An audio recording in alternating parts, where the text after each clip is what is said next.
This is the Lone Creator YouTube. We hope this video helps. In this video, I will explain how to use WordPress with XAMPP server.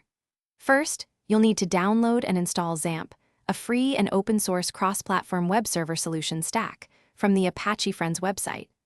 Once installed, open the XAMPP control panel and start both the Apache and MySQL modules.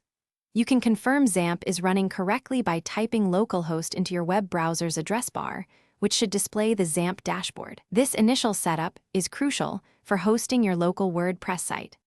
Next, head over to Wordpress.org and download the latest version of WordPress. It will come as a compressed zip file, typically around 20 megabytes in size. Once downloaded, extract its contents. You'll then need to move this entire extracted WordPress folder into the htdocs directory, which is located inside your XAMPP installation folder. For easier access, consider renaming the WordPress folder to something short and descriptive, like myblog or website, before proceeding. Now, let's set up the database for your WordPress site.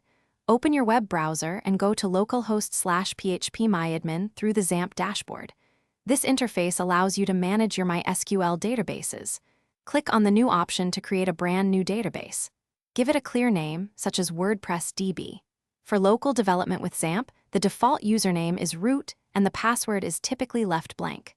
Remember these details, as they are essential for the next step. Finally, it's time to install WordPress.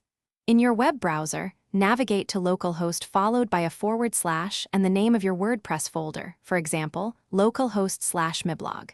This will launch the WordPress installation wizard. You'll be prompted to enter your database details, the database name you just created, the username root, and an empty password.